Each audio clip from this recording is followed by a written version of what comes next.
Hello dear friends, good morning all of you. आपके अपने channel education पाठशाला में आपका स्वागत है। आज हम क्लास 10th के सब्जेक्ट साइंस के पार्ट फिजिक्स के बारे में अध्ययन करेंगे। आज का टॉपिक है विद्युत ऊर्जा के स्रोत।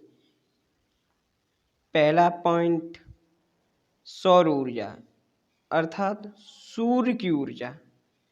सूर्य ऊर्जा का मूल स्रोत माना जाता है। प्रकृति में सूर्य को एक ऊर्जा का प्रमुख स्रोत माना गया है।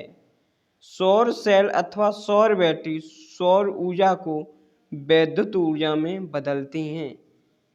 जो सौर बैटरी होती हैं उनके द्वारा सौर ऊर्जा को विद्युत ऊर्जा में परिवर्तन किया जाता है।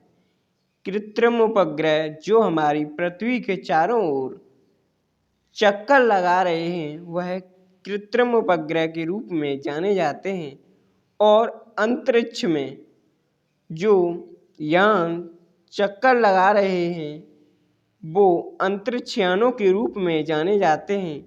इनको ऊर्जा का स्रोत विद्युत यानी सूर्य से आने वाली ऊर्जा से यह अपने मार्ग पर लगातार चक्कर लगाते रहते हैं तथा इससे ऊर्जा प्राप्त कर क्रियाओं को संचालित करते हैं।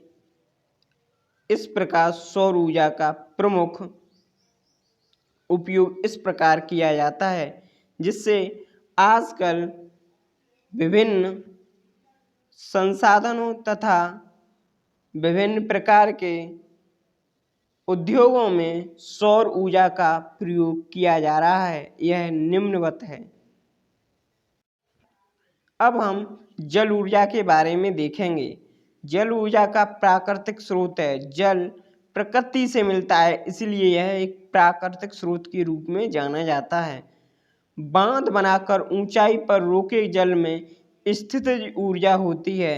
जिस प्रकार भारत में भाखड़ा नागल बांध, इस प्रकार के बहुत ऊंचे ऊंचे बांध बनाए गए हैं जिसके द्वारा जल ऊर्जा अर्थात विद्युत ऊर्जा उत्पन्न की जाती है।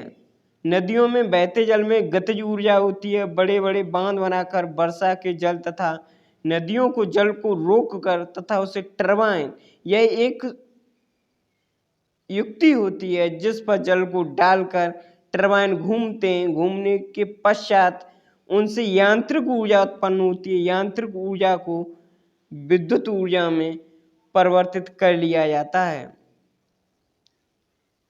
हाइड्रोक्लोरिक पावर स्टेशन पर जल की गुरुत्वीय स्थिर ऊर्जा को ही विद्युत ऊर्जा में बदल लिया जाता है। पवन ऊर्जा उड़ती हुई वायु में गतिज ऊर्जा होती है। पवन चक्की चलाकर जो हमने विभिन्न चित्रों के माध्यम से प्रकारों से देखा है, पवन चक्कियों द्वारा पवन ऊर्जा को गतिज ऊर्जा में परिवर्तित करके उसे यांत्रिक रूप में परिवर्तित कर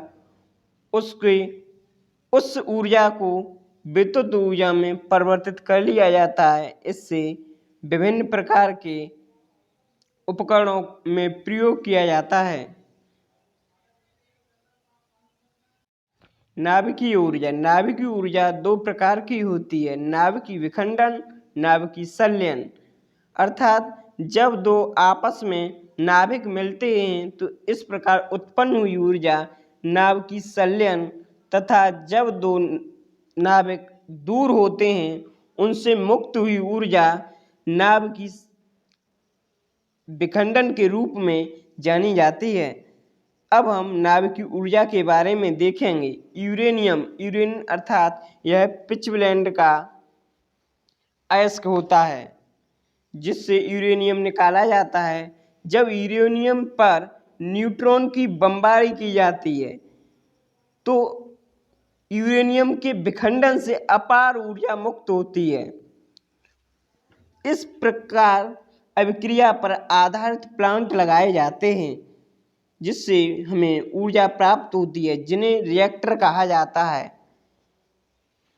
इससे नाभिकीय विद्युत ऊर्जा में परिवर्तित हो जाती है। इसका उपयोग पानी के जहाजों तथा पनडुब्बियों में तथा कोयले तथा पेट्रोल के स्थान पर किया जाता है। इस प्रकार हमें विभिन्न स्रोतों से ऊर्जा प्राप्त होती है। रासायनिक ऊर्जा या विद्युत सेल, यह घरों में प्रयोग किए जाने वाले ऊर्जा का एक स्रोत है। इस ऊर्जा को पहले हम विद्युत ऊर्जा को रासायनिक ऊर्जा में परिवर्तित करते हैं और फिर इसे हम विद्युत ऊर्जा में परिवर्तित कर लेते हैं, जिसमें हम देखते हैं घर पर रखे इन्वर्टर इत्यादि। विद्युत सेल में विभिन्न रासायनिक क्रियाओं द्वारा पदार्थों की रासायनिक ऊर्जा का विद्युत ऊर्जा में रूपांतरण होता है, जैसे वोल्टी सेल, लेग्रांजी सेल, डेनियल सेल, सीसा संचायक सेल इत्यादि इसके उदाहरण हैं। अब हम आगे देखेंगे। यांत्रिक ऊर्जा, विद्युत जनरेटर अथवा डायनमो, जो ऐसी युक्ति होती है जो यांत्रिक ऊर्जा को अर्थात जनरेटर अथवा इसे जनरेटर के रूप में जाना जाता है। इस यंत्र से यांत्रिक ऊर्जा को विद्युत ऊर्जा में परिवर्तित किया जाता है। इस प्रकार का यंत्र डायनमो के रूप में जाना जाता है। जब किसी बंद कुंडली को चुंबकीय क्षेत्र में घुमाया जाता है तो चुंबकीय प्रेरण के कारण कुंडली में विद्युत बल प्रेरित होता है, यानी विद्युत उत्पन्न होती है, विद्युत बल उत्पन्न होता है। कुंडली को घुमाने में जो यांत्रिक ऊर्जा व्यय होती है उसका विद्युत ऊर्जा में रूपांतरण हो जाता है। जिस प्रकार हम देखते हैं जनरेटर को जब हम उसे संचालित करते हैं तो उसमें रासायनिक ऊर्जा यांत्रिक ऊर्जा में परिवर्तित होती है। यही बात इस कथन में कही गई है। बड़े पैमाने पर विद्युत ऊर्जा प्राप्त करने के लिए डायनमो का प्रयोग किया जाता है। ऊष्मीय ऊर्जा, तापयुग, यानी इस प्रकार की ऊर्जा जब कोई धातु या गर्म पड़ने पर उससे जो ऊष्मा मिलती है उसे ऊष्मीय ऊर्जा कहते हैं। इसमें दर्शाया गया है जब दो विभिन्न धातुओं जैसे एंटीमनी, बिस्मथ अथवा तांबा व लोहा के मोटे तार को जोड़कर एक बंद परपथ बनाया जाता है तो इस परपथ को दोनों संधियों को विभिन्न तापों पर रखते हैं तो परपथ में विद्युत वाहक बल एमएफ उत्पन्न हो जाता है तथा धारा प्रवाहित होने लगती है। इस युक्ति को तापयुग्म कहते हैं। इससे हमें ऊष्मीय ऊर्जा उत्पन्न होती है और इससे हमें ऊष्मीय ऊर्जा प्राप्त होती है।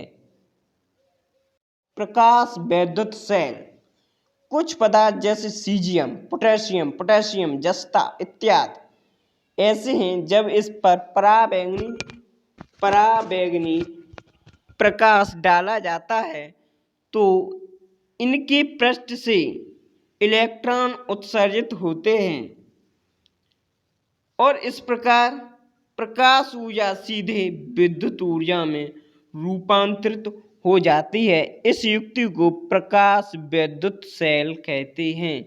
अंतरिक्ष यानों, कृत्रिम उपग्रह इत्यादि में प्रयुक्त सौर बैटरी से इस प्रकार ऊर्जा प्राप्त की जाती है। अब हम आगे लास्ट पॉइंट के बारे में देखेंगे।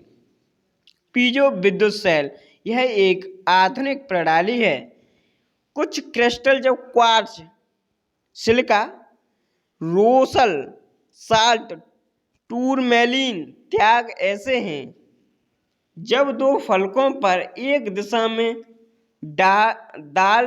डालते हैं तो इसके लंबवत दिशा में पलकों के बीच विद्युत वाहक बल उत्पन्न हो जाता है, इन विद्युत उत्पन्न हो जाती है। इस क्रिया में यांत्रिक ऊर्जा का विद्युत ऊर्जा में रूपांतरण हो जाता है। इस प्रकार यह पीजो सेल का उपयोग किया जाता है। अब हम आने वाले वीडियोस में अगले